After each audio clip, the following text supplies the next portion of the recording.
De acuerdo con los estudios realizados por la Organización para la Cooperación y Desarrollo Económico, México es el país en el mundo donde más horas se trabaja, lo que no significa que sea el más productivo.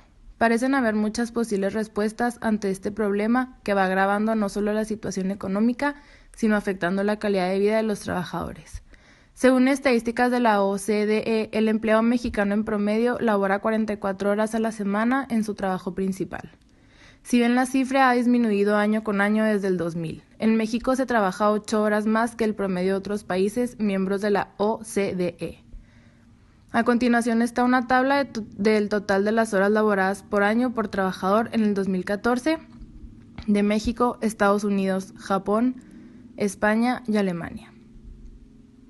Para añadir a la realidad de nuestro país, México es el país con el salario mínimo más bajo de la OCDE, aproximadamente $1 la hora.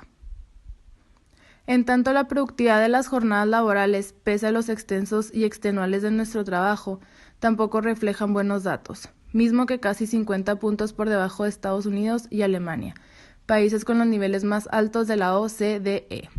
Ante estas estadísticas, puede saltar una duda prepotente. ¿Por qué los mexicanos pasamos más horas en la oficina y obtienen pocos beneficios? Al respecto, existen 3 posibles respuestas con sus respectivas soluciones. Número 1. La falta de información. Norma Godínez, directora de Recursos Humanos de Kelly Service en México, señaló a Verne que el desarrollo económico e industrial de México ha sido de la mano con la explotación tanto de los recursos como de los trabajadores. Históricamente, el trabajador mexicano siempre ha seguido órdenes de hacendados o extranjeros que vinieron al país a explotarlo y por ende también al trabajador. Además señaló, también ello puede deberse a existencia de la falta de creencia que entre más horas trabajan los empleados, más exitosa será la empresa. Diversos estudios han demostrado que el aumento de las horas laborales no va de la mano con el aumento de la productividad. La Universidad Stanford, en uno de sus estudios, halló que los empleados que trabajan más de 40 horas a la semana son incluso menos productivos que los que trabajan un promedio de 40 horas a la semana. Indican que la fatiga y el estrés que provoca trabajar horas extras propicia que el empleado cometa errores que se deberán corregir aún con más horas de trabajo. ¿Qué se puede hacer al respecto? Señala Miguel S. Reyes, economista de la Universidad Iberoamericana en Puebla, que encontrar una posible solución podría iniciar con que los dueños y los directivos de las empresas lean sobre los estudios referidos a la productividad versus las horas laborales. En general, el empresario en México se forja sobre la marcha y tiene la creencia de que el estudio no es necesario para hacer dinero. Por otra parte, señaló que es fundamental que los empleados conozcan los derechos que ofrece la Ley Federal del Trabajo y la Constitución.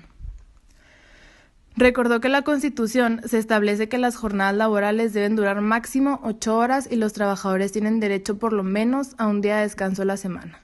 Estos derechos se cumplen porque la mayoría desconoce sus derechos y pertenece a sindicatos que en vez de defenderlos los obligan a aceptar condiciones precarias de trabajo, apuntó Reyes. Número 2. La informalidad. Otro de los grandes problemas que frenan la productividad y competitividad de México es que prácticamente el 60% de los trabajadores laboran en el mercado informal, según un reporte de la Organización Internacional del Trabajo. Esto significa que cerca de 30 millones de mexicanos tienen trabajos que no están registrados ante la Secretaría de Hacienda, que no están regidos por contratos legales y por los que no obtienen beneficios básicos como la seguridad social. Ello genera en consecuencia que los empleados sigan una tendencia donde tampoco se tengan horarios laborales establecidos. 3. Los salarios. Sumando el total de los salarios en México, tendríamos que el promedio de ingresos para un trabajador es de 7,365 pesos, menos de la mitad del promedio que registran los países miembros de la OCDE. Mismo que en su recomendación es la cifra recomendable para un salario de un país, así señala el Observatorio de Salarios de la Universidad Iberoamericana en Puebla. De acuerdo con datos del Consejo de Evaluación de la Política de Desarrollo Social, el 40% de la población trabajadora en México no podría costear la canasta básica alimenticia, lo cual cuesta 1,330 pesos mensuales por zonas urbanas y 948 pesos para zonas rurales. Por ello puede explicarse el por qué las personas tienen que trabajar más para poder costear su nivel de vida.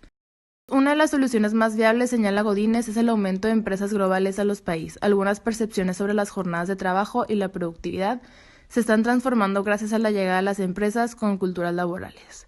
Sin embargo, esta transculturalización debe hacerse de forma gradual y a largo plazo porque no puede ir completamente en contra de su cultura.